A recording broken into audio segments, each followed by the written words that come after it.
Go.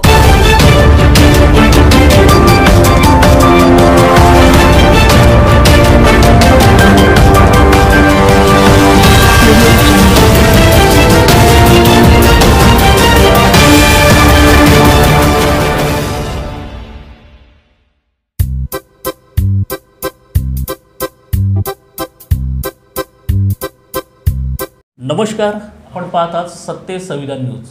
सत्य संविधानमध्ये रंग उमलत्या मनाचे या कार्यक्रमाअंतर्गत आम्ही विविध मान्यवरांच्या मुलाखती घेत असतो. महाराष्ट्र शासनाच्या आरोग्य विभागात कार्यरत आहेत. आरोग्य पर्यवेक्षक म्हणून तुम्ही सध्या कार्यरत आहात. बरोबर. आणि भिवंडीमध्ये आपली पोस्टिंग आहे. आरोग्य विभाग आणि सूत्रसंचालन ही दोन्ही गोष्टी वेगळ्या आहेत. करेक्ट. तर ती जाणीव आपल्यामध्ये कधी निर्माण झाली? तत्पूर्वी सर्वप्रथम आजच्या या मुलाखतीसाठी आपण सुरुवातीला मला निमंत्रित केलात त्याबद्दल मी सत्य संविधान या चॅनलचे आणि विशेषतः सन्माननीय महेंद्रजी सोनवणे साहेब यांचे सतत आभारी आहे. धन्यवाद. की सूत्रसंचालक निवेदकाची मुलाखत घेणं, तसं सूत्रसंचालक किंवा निवेदक हा इतरांची मुलाखत घेत असतो, पण सूत्रसंचालकाची मुलाखत घेणं हे आपल्या चॅनलने एक स्तुत्य माझ्यासाठी केलं. मी सुरुवातीलाच त्यासाठी आभार मानतो आहे. खूप महत्त्वाचा प्रश्न आहे सर तुमचा, की आरोग्यसेवा आणि सूत्रसंचालन तसं काही सूत्र थोडंसं जुळणारं नाही आहे. तर एक कसं आहे, तर याच्यामध्ये सुद्धा सर आरोग्यसेवेमध्ये सुद्धा काम करत असताना बहुतांश वेळेला बऱ्याचदा संवादाचा एक भाग आमच्यामध्ये सुद्धा येत असतो.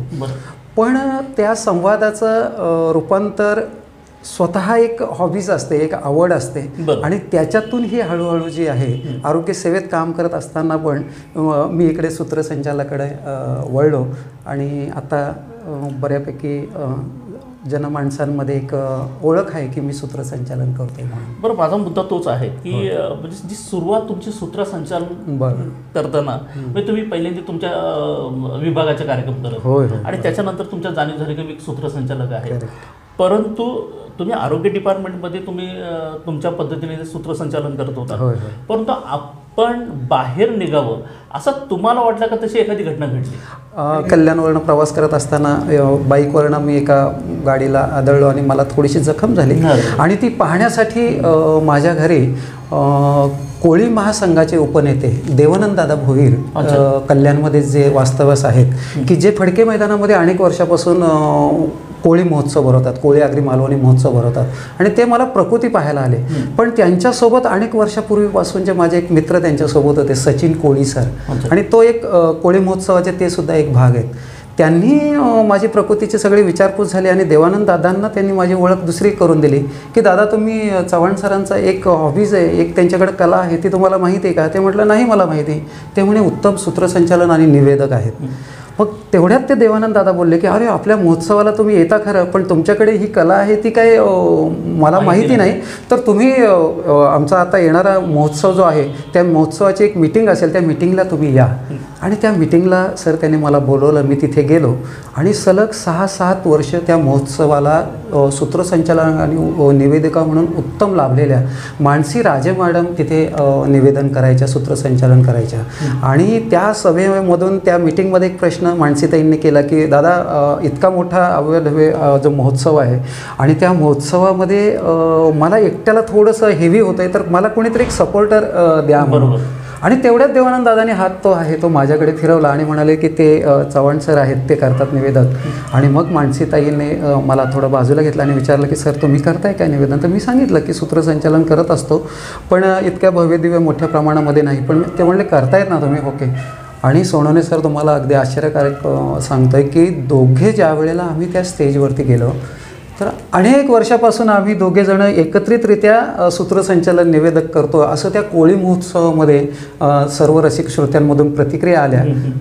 त्या महोत्सवाने खऱ्या अर्थानं मला ओळख आणि परिचय जो आहे आणि मोठा जो स्टेज आहे तो दिला आणि त्यानंतर मात्र पुढे सुरुवात झाली. म्हणजे तुमचं सूत्रसंचालन आम्ही पाहिलेलंच आहे. म्हणजे कोळी महोत्सव तुम्ही जो म्हणता, अगदी कोळी महोत्सव जो म्हणता, तो खूपच ठाणे जिल्ह्यामध्ये मोठा होतो आणि भव्य अशा स्वरूपाचं त्या स्टेजवर तुम्ही ते सूत्रसंचालन केलेलं आहे.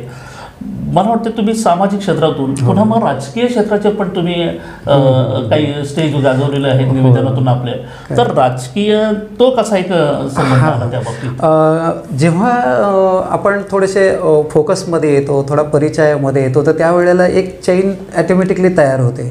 मग त्या महोत्सवातून ज्यांनी मला ऐकलं, त्या महोत्सवाला अनेक मान्यवरांच्या मिनिस्टरी लेवलपासून तर मोठे सामाजिक कार्यकर्ते त्या महोत्सवाला येत असतात. त्यांनी मला ऐकलेलं आणि त्या महोत्सवामध्ये ऐकल्यानंतर त्यांना जेव्हा अरेंज करायचा झाला की त्यांनी देवानंद दादा भोईरांना विचारावं किंवा तिथल्या कार्यकर्त्याला विचारावं की तुमच्या कोळी महोत्सवामध्ये जी व्यक्ती निवेदक असते त्यांचा जरा मला नंबर द्या ना. आणि तो नंबर घेऊन मग माझ्याशी संपर्क करून मग असा हळूहळू जो विस्तार वाढला तो मोठ्या मिनिस्टरीपर्यंत जाऊन पोहोचला.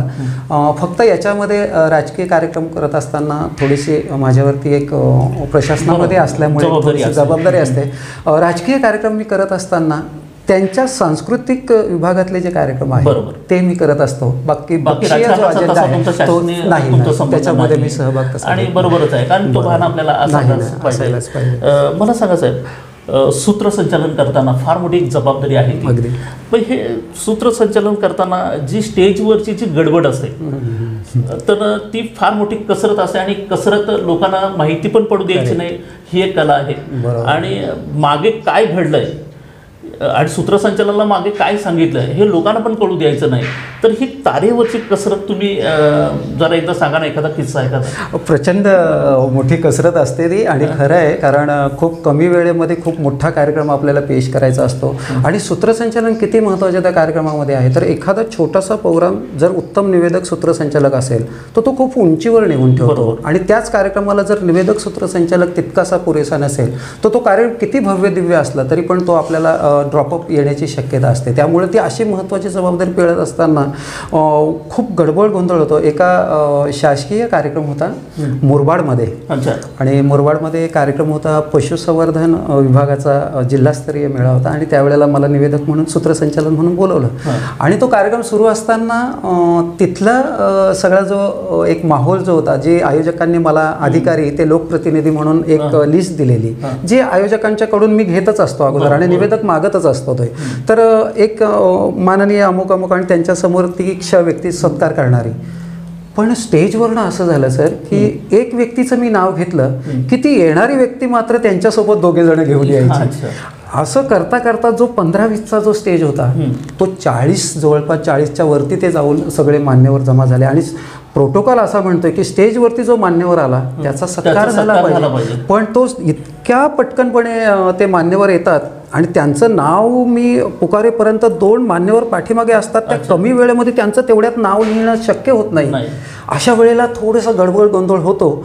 पण एक आयोजक म्हणून निवेदक म्हणून ती समयसूचकता आणि ती वेळेचं भान राखून तेवढ्या कमी वेळेमध्ये पटकन अचूकतेने कुठेतरी त्या नावाचा उल्लेख करून घेणं किंवा तेवढ्या आणि ते कळूही न देणं, पण ही तारेवरची कसरत असते. आणि लोकांना आपला चेहरा त्याच पद्धतीने दाखवायचा असतो की मला काही म्हणजे मी संकटात नाही किंवा आयोजकही नाही आणि इथं काही घडलंच नाही हे लोकांना दाखवण्याचं हे चेहऱ्यावरची फार मोठी कमाल आहे आणि सूत्रसंचालकाला ती करावंच लागत असते. चव्हाण साहेब, पुन्हा मी असं माझ्या माहितीप्रमाणे म्हणजे हे सूत्रसंचालक म्हणून तुम्हाला अनेक वेळा बाहेर ठिकाणी जावं लागतं आणि बऱ्याचशा संस्थेने तुम्हाला पुरस्कार सुद्धा दिलेला आहे. तर मला सांगा, कोणत्या संस्थेने तुम्हाला पुरस्कार दिलेला आहे? मला सर्वप्रथम कल्याणमधूनच, म्हणजे कल्याणच्या आपल्या शेजारी उल्हासनगरमध्ये बहुजन राष्ट्र समितीचा समाजसेवक म्हणजे डॉक्टर बाबासाहेब आंबेडकरांच्या नावानं पुरस्कार मिळाला. आणि सर महत्त्वाचं म्हणजे की आपण कलाक्षेत्राकडे वळत असताना बहुतांश कलाक्षेत्रामध्ये अनेक विविध कलाकारांना पुरस्कार मिळत असतो. सूत्रसंचालक निवेदकाला त्या प्रमाणामध्ये बघा पुरस्कारांची संख्या खूप कमी असते, पण मला तो पुरस्कार डॉक्टर बाबासाहेब आंबेडकरांच्या नावानं मिळाला. आणि महत्त्वाचं म्हणजे की याच कल्याण शहरामध्ये एक आयोजन समिती, एक माझा कार्यक्रम पाहायला एक काही प्रमुख पाहुणे जळगावचे आले होते. त्या कार्यक्रमामध्ये त्यांनी पाहून माझ्या नावाची शिफारस जळगावमध्ये केली आणि जळगावमध्ये मला एक पुरस्कार मिळाला. गुरुदेव सामाजिक संस्था जी आहे त्या संस्थेनं मला जळगावमध्ये पुरस्कार दिला आहे. असे 2 पुरस्कार मिळालेत. आणि हे कार्यक्रमाची पावती आहे. होय तुमचं सूत्रसंचालन त्यांनी बघितलं आणि त्यांनी जाऊन तुमचं नाव सूचित केलं जळगावला आणि पुरस्कार मिळतो. तर ही खऱ्या अर्थाने कार्यक्रमाची आपली पावती आहे. चव्हाण साहेब, मला वाटतं नेहमी सूत्रसंचालन जो करणारा माणूस असतो तर तुमच्या पण काही गमती जमती असतील. म्हणजे तुम्ही वेळेवर जाता आणि ह्या मागच्या गोंधळ असतो, तर असा अचानक घडलेला गोंधळ तुम्हाला आठवतोय काय? गोंधळ म्हणण्यापेक्षा आठवण खूप छान आहे. म्हणजे अलीकडे सूक्ष्म लघु आणि मध्यम या विभागातून सेंट्रल गव्हर्नमेंटचा लोणावळ्यामध्ये कार्यक्रम होता आणि त्या कार्यक्रमाला त्या विभागाचे केंद्रीय कॅबिनेट मंत्री आणि माजी मुख्यमंत्री सन्माननीय नारायणजी राणेसाहेब प्रमुख उपस्थित होते आणि स्टेजवरती अनेक प्रोटोकॉलप्रमाणे मान्यवर होते. कारण केंद्रीय मंत्री म्हटलं की एक प्रोटोकॉल असतो, त्याप्रमाणे सगळे मान्यवर होते. आणि नारायण राणेसाहेब जेव्हा फक्त त्यावेळेला त्यांना काय सुचवायचं होतं ते आम्हाला उशिरा कळलं. जो बोलण्याची जागा आहे, पोडियम जिथे आहे, तिथे मी बोलल्यानंतर राणेसाहेबांचा उल्लेख केला की माननीय आता केंद्रीय मंत्री, आमच्या प्रोटोकॉलप्रमाणे मी अनाऊन्समेंट केली आणि माझ्याकडचा कॉर्डलेस माईक मी त्यांना दिला. तो दिल्यानंतर त्यांची जी कमेंट्स आहे ती खूप म्हणजे बोलकी होती की त्याने सांगितलं माझ्याकडे बघून की अरे वा, हे छान आहे तुमचं, म्हणजे मला तुम्ही माईकही धरायला लावता आणि भाषणही करायला लावता. आणि ती व्हिडिओ क्लिप पण खूप प्रसिद्ध झाले. पण असंही काही मिश्किलपणे पण आम्हाला सुज्ञ करण्यासाठी केलेले काही मार्मिक मुद्दे पण आणि किस्से पण असे घडतात बरं का. बरेच सांगता येतील. काही वेळेला आमचा शब्दाचा थोडासा अर्थ कधी कधी पटकन बाहेर पडतो आणि तो चुकीचा असतो, पण तो कळण्याच्या आतमध्ये त्याला परत रिटर्न घेऊन ना काहीच घडलं नाही, ही जी काही कलात्मक थोडीशी दृष्टी असते आणि ती निवेदकाकडे असली असायलाच पाहिजे. तरच तो एक उत्तम सूत्रसंचालक होऊ शकतो. म्हणजे ह्या दोन्ही भूमिकेतून केवळ भाषा चांगला असणे किंवा तो एक विनोद तुम्हाला साधताही आला पाहिजे आणि ते अंग सूत्रसंचालकाकडे असायला पाहिजे, तर तो कार्यक्रम तसा फुलत राहतो. चव्हाण साहेब, तुम्ही अनेक म्हणजे आता तुम्ही नारायण राणेंचं नाव घेतलं, त्याच्यानंतर असे अनेक मान्यवर आहेत. तर किती असे मान्यवर ज्यांचं तुम्ही सूत्रसंचालनासाठी रंगमंचावर गेलेला आहात? सर खरं सांगू का, मी तसा ठाणे जिल्ह्यातल्याच ग्रामीण भागातून आलेला आहे. सूत्रसंचालन जसं जसं माझं वाढत गेलं श्रोत्यांच्या आयोजकांच्या आशीर्वादानं, तसं मनामध्ये एक व्हिजन माझ्यासमोर यायला लागलं आणि ते व्हिजन होतं की एक दिवस तरी मी महाराष्ट्र राज्यांच्या मुख्यमंत्र्यांचा कार्यक्रम स्टेजवरून करावा, असं एक माझ्या मनामध्ये मी एक चंग बांधला होता. आणि ती सर संधी मला मिळाली. आग्री आणि कोळी अशा या फोरम खाली महोत्सव फडके कल्याणच्या फडके मैदानामध्ये तो महोत्सव भरलेला मोठ्या प्रमाणामध्ये. आणि सर त्याच्यामध्ये 3 दिवस कार्यक्रम होता, शुक्रवार, शनिवार आणि रविवार. शुक्रवार शनिवारी 2 दिवस, 3ही दिवस त्यांचे उत्तम निवेदक त्यांनी बोलवलेच होत्या. 2 दिवस कार्यक्रम झाला, पण मुख्यमंत्री ज्या दिवशी येणार त्या दिवशी त्या कार्यक्रमाला आपणही बघायला जावं. आणि सर माझं दुसरं म्हणजे असं की मला निवेदक नाही म्हणून तो कार्यक्रमाला मी जाणार नाही असं होत नाही. मी शक्यतो कोणत्याही कार्यक्रमाला, चौकटीच्या पलीकडचे कोणताही कार्यक्रम असेल तिथे श्रवणासाठी काहीतरी मिळेल का, मला काहीतरी वेचण्यासाठी मी जात असतो आणि त्याही कार्यक्रमाला मी तिथे जावं अशा मनाची. आणि 12 वाजता मी असा पेपर वाचतोय माझ्या घरामध्ये आणि तेवढ्यात आमच्या विभागाचे नगरसेवक साहेब आहेत वरुण शेठ पाटील, त्यांचा फोन आला की चव्हाण सर कुठे आहात? तर म्हटलं घरी आहे मी. तर ओके, फडके मैदानामध्ये जरा याल का? तर म्हटलं फडके मैदानामध्ये महोत्सव सुरू आहे, दुपारची वेळ आहे, कदाचित आमच्या वरुण सेठना ते कला माहिती असल्यामुळे काहीतरी जबाबदारी असेल. मी किंतु परंतु काही विचारलं नाही आणि मी थेट फडके मैदानामध्ये पोहोचल्यानंतर तिथे जे आयोजकांपैकी जे महत्त्वाचे लोक होते त्यांनी, मी गाडी पार्क केल्याबरोबर माझ्या कानावर 2 शब्द पडले की अरे हे का, हे करतील. म्हटलं काहीतरी जबाबदारी माझ्यावर आहे. आणि तेवढ्यात वरुण शेठ पाटील, तिथे मला वाटते साईनाथ तारे साहेब वगैरे अशी मंडळी सर्व होती. ते बोलले की वरुण शेठ बोलले की संध्याकाळी CM साहेब येत आहेत. त्यावेळचे तत्कालीन मुख्यमंत्री महोदय सन्माननीय देवेंद्रजी फडणवीस साहेब समारोपाला येणार होते. तो म्हणे फडणवीस साहेब मुख्यमंत्री महोदय येतात आणि त्या कार्यक्रमाचं तुम्हाला सूत्रसंचालन करायचं आहे. मी ब्लँक होतो सर. आणि ते करत असताना म्हटलं ओके ठीक आहे. मी अगदी विनम्रपणे मान हलवली बोलवली. मी म्हणे चला आता आतमध्ये थोडंसं. मग मुख्यमंत्री साहेबांसाठी जी एक कॅबिन केलेली बसवायला, तिथे मी गेल्यानंतर आत्ताचे विद्यमान आमदार विश्वनाथजी भोईर साहेब आणि ही सगळी मंडळी तिथे बसलेली. आणि तिथे गेल्यानंतर फक्त वरुण शेठनी काय केलं, एक खुर्ची उचलली, मध्ये ठेवली आणि सगळ्यांना सांगितलं की हेच ते निवेदक असणार आहेत संध्याकाळी, जरा तुम्ही कसं बोलाल असं जरा तुम्ही जरा बोलून दाखवा ना. मी ब्लँक आहे, काही नाही माझ्याकडे. जिकडे तिकडे एक पाहिलं मी आणि एक चुरघळलेली हँडबिल पडलेली सर. मी ती उचलली, नजरेखालून घातली आणि मनामध्ये विचार केला की मी आत्ता इथे जर पास झालो तर माझं स्वप्नपूर्ती पूर्ण होणार आहे. आणि मग ती मी गुंडाळ आणि म्हटलं स्टार्ट. हो चालतं, हा बोला. मग मी माझ्या पद्धतीनं छत्रपती शिवाजी महाराजांच्या पदस्पर्शानं पुनीत झालेल्या आद्य क्रांतीवीर वासुदेव बळवंत फडके या मैदानामध्ये आणि काय काय. ते म्हणले ओके थांबा म्हणे, सर या तुम्ही संध्याकाळी. इतकं सहजपणे बाहेर आल्यानंतर मग पुन्हा प्रोटोकॉलप्रमाणे मला पास पाहिजे स्टेजवरचा. मग ती सगळी प्रक्रिया पार पाडली आणि सर माझ्या आयुष्यातलं जे स्वप्न होतं की मी राज्याच्या मुख्यमंत्र्यांचा कार्यक्रमाचा चांगली गोष्ट आहे, अशा पद्धतीनं मला तो कार्यक्रम मिळाला. अर्थात हे सर्व श्रेय आयोजकांना आहे. त्यांना काहीतरी वाटलं की ही व्यक्ती या कार्यक्रमाला असावी, हे सगळं श्रेय आयोजकांचं आहे. बरोबर. चव्हाण साहेब मला सांगा, आता सूत्रसंचालन आपण ज्यावेळेस म्हणतो त्यावेळेस वाचन भरपूर येतं, वाचायला पाहिजे, त्याच्यात कविता पाठ पाहिजे आणि कार्यक्रम कसा फुलवायचा, मग विनोदाच्या अंगाने जावं लागतं. तर हे सगळं जे आहे ही पूर्वतयारी तुम्ही कशी करता? म्हणजे यापूर्वी सुद्धा तुम्ही कधी असं वाचन, कविता वाचन असतील तर त्या अनुषंगाने तुम्ही कधी प्रयत्न केला होता का मला सूत्रसंचालक व्हायचं आहे म्हणून? बरं, खरं सर तुम्ही म्हणालात ते बरोबर आहे. खूप सूत्रसंचालक हा कमी लोकांच्या नजरेसमोर जरी तो असला तरी तो बहुअंगानं फार अभिनेता असतो. त्याला असावं लागतंय. एखादी इमोशनल मोमेंट आहे तर तुम्हाला त्या स्वरानं म्हणून चालत नाही किंवा त्या आयुर्भावानं बोलून चालत नाही. तुम्हाला तो स्वर त्या पद्धतीनंच असला पाहिजे. म्हणजे एकतर भाषेवर एकतर प्रचंड प्रभुत्व पाहिजे, तुम्हाला प्रेझेंटेशन पाहिजे आणि चाल फक्त काय त्या गाण्यालाच नसते, तर चाल ही तुमच्या वाक्यांनाही सुद्धा काही वेळेला लय तुम्हाला द्यावा लागतो आणि असं मिळून केलं की मग तो खरा फुलतोय. पण यासाठी वाचन म्हणाल तर ते आवश्यक आहे. दुसरी गोष्ट एक आहे महत्त्वाचं की सूत्रसंचालक म्हणून तुमच्याकडे समयसूचकतेला फार महत्त्व आहे. त्या पॉईंटला तुम्हाला पटकन असं काही सुचलं पाहिजे. परवाच्या दिवशी कल्याणमध्ये एक महोत्सव, एक आरोग्य कर्मचाऱ्यांचा पुरस्कार वितरण म्हणजे गुणगौरव सोहळा होता.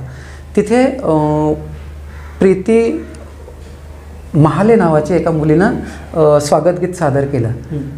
मी ती गीत म्हणत असताना पटकन मला माझ्या मनामध्ये आलं, म्हटलं या संपूर्ण कार्यक्रमाच्या महालामध्ये ज्यांनी शब्दांचे मधून आपली एकामेकाची प्रीत जोडली अशा प्रीती महाले असं म्हटल्यानंतर थोड्यांचा ही समज पटकन आलं पाहिजे, सुचलं पाहिजे, तेवढ्या वेळेमध्ये सुचलं पाहिजे आणि ते प्रेस झालं पाहिजे. आणि हे होताना कुठल्याही माणसाच्या भावना दुखावल्या नाही पाहिजेत. त्याच्या कुठल्या कमेंट्स त्यांना चुकीची गेली नाही पाहिजे. हा एक महत्त्वाचा आहे.